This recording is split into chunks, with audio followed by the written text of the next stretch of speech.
వెలుగుపూల chemical పగడ వేట్లపాలెంను చీకట్లో ముంచేసింది. పచ్చని గోదావరి తీరాన్ని మరో శివకాశిలా మారుస్తూ అగ్నికీలలు రౌద్రం చూపించాయి. 30, 40, 50 అడుగుల దూరం వరకు మృతదేహాలు చెల్లాచెదురుగా పడ్డాయంటే పేలుడు తీవ్రత ఏ స్థాయిలో ఉందో అర్థం చేసుకోవచ్చు. ఇది సంఖ్యల కథ కాదు, రెక్కాడితే గాని బతుకు బండి నడవని అమాయక కార్మికుల ప్రాణాల కథ. తూర్పుగోదావరి జిల్లా వేట్లపాలెంలోని సూర్యశ్రీ ఫైర్ క్రాకర్స్ ఒకే క్షణంలో ఎన్నో కుటుంబాల్లో చీకటిని నింపింది. మధ్యాహ్నం 2:30 భారీ శబ్దంతో ఫ్యాక్టరీ కుదేలైంది. చుట్టుపక్కల గ్రామాలు ఒకేసారి ఉలిక్కిపడ్డాయి. 2:45 కార్మికుల మృతదేహాలు చెల్లాచెదురయ్యాయి. 3 గంటలకు స్థానికులు సహాయక చర్యలు ప్రారంభించారు. 3:30 అంబులెన్స్లు ఘటనా స్థలానికి చేరుకున్నాయి. గాయపడిన వారిని ఆసుపత్రులకు తరలించారు. ఈ దుర్ఘటనలో మొత్తం 23 మంది ప్రాణాలు కోల్పోయారు.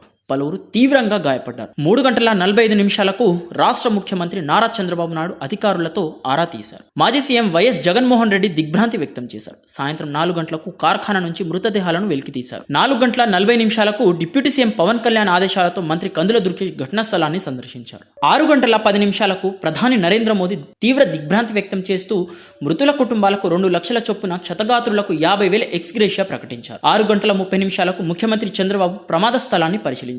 మృతుల కుటుంబాలకు 20 లక్షల చొప్పున నష్టపరిహారం ప్రకటించారు. దోషుల ఆస్తులు జప్తు చేసి జీవిత ఖైదు పడేలా చర్యలు తీసుకుంటామని హెచ్చరించారు. రాత్రి 10:40 డిప్యూటీ సీఎం పవన్ కళ్యాణ్ బాధిత కుటుంబాలను పరామర్శించారు. జిల్లా కలెక్టర్ ఎస్పీలతో చర్చించి పేలుడు కారణాలపై వివరాలు అడిగి తెలుసుకున్నారు. ఈ ఘటనలో సూర్యశ్రీ ఫైర్ క్రాకర్స్ యజమానులు ఆడబాల అర్జున్, వీరబాబులను పోలీసులు అదుపులోకి తీసుకెళ్లారు. పరారైన యజమాని కొడుకును కూడా ప్రత్యేక బృందాలు అరెస్టు చేశాయి. యజమాని తండ్రి శ్రీనివాసరావు ఘటనా స్థలంలోనే ప్రాణాలు కోల్పోయారు. పేలుడు కారణాలపై పోలీసులు, అగ్నిమాపక శాఖ అధికారులు దర్యాప్తు కొనసాగిస్తున్నారు. భవిష్యత్తులో ఇలాంటి ఘటనలు పునరావృతం కాకుండా చర్యలు తీసుకుంటామని అధికారులు తెలిపారు. ఇది వేట్లపాలెం ఘటనపై తాజా సమాచారం. మరిన్ని అప్డేట్స్ కోసం మాతో కొనసాగండి.